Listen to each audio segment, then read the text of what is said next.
நல்லா ரோட்டு கடையில் மொறு மொறுன்னு சிக்கன் 65 செய்கிற மாதிரி வீட்டிலேயே எப்படி செய்கிறதுன்னு பார்க்கலாமா?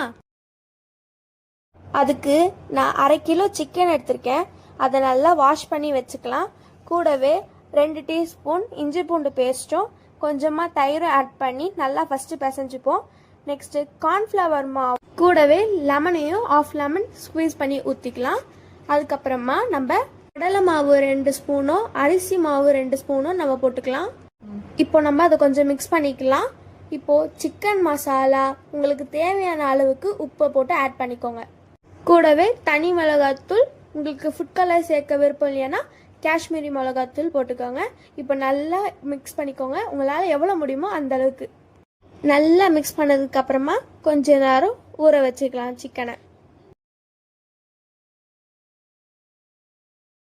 இப்போது அடுப்பு பற்ற வச்சுக்கலாம். வாணால அடுப்பு மேலே வச்சு எண்ணெயை ஊற்றிட்டு எண்ணெய் காஞ்சதுக்கு அப்புறமா நம்ம மேக்னேட் பண்ணி வச்சுருந்த சிக்கனை எண்ணெயில் போட்டு பொரிச்சு எடுத்துக்கலாம். சிக்கன் பாதியாக வெந்ததுக்கப்புறமா அதை எடுத்து ஒரு பவுலில் ட்ரான்ஸ்ஃபர் பண்ணி வச்சுக்கலாம்.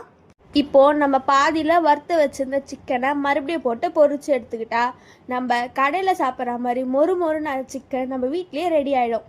அப்புறம் என்ன, சாப்பிட வேண்டியதான். மறக்காமல் நம்ம பேஜை ஃபாலோ பண்ணி வச்சுக்கோங்க.